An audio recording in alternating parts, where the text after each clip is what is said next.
আগের ৩টি ভিডিওতে আমরা প্রথম আরব ইসরায়েল যুদ্ধ পর্যন্ত আলোচনা করেছিলাম। প্রথম এই যুদ্ধের পর ১৯৫৬ সালে গিয়ে আবারও উত্তেজনা তৈরি হয় এই সংঘাতপূর্ণ ভূখণ্ডে। সেই সময় মিশর তিরান প্রণালী বন্ধ করে আকাবা উপসাগর অবরোধ করে দেয় আর সুয়েজ খাল কোম্পানিকে জাতীয়করণ করে খালটি দিয়ে ইসরায়েলি জাহাজ চলাচল বন্ধ করে দেয়।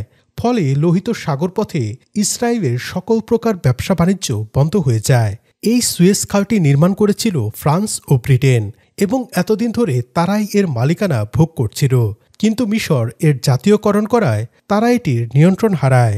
ফলশ্রুতিতে দেশ দুটি ইসরায়েলকে প্রচুর সামরিক সহায়তা প্রদান করে এবং ইসরায়েলকে দিয়ে ১৯৫৬ সালের ২৯ অক্টোবর মিশরের সিনাই উপদ্বীপে আক্রমণ করায়। এই যুদ্ধটিকেই বলা হয় দ্বিতীয় আরব ইসরায়েল যুদ্ধ। এই যুদ্ধের মাধ্যমে ইসরায়েল গাজা উপত্যকা ও সিনাই উপদ্বীপ দখল করে নেয়। তবে যুক্তরাষ্ট্র, সোভিয়েত ইউনিয়ন ও জাতিসংঘের চাপে ইসরায়েল মিশরের ভূখণ্ড থেকে সরে যেতে রাজি হয়।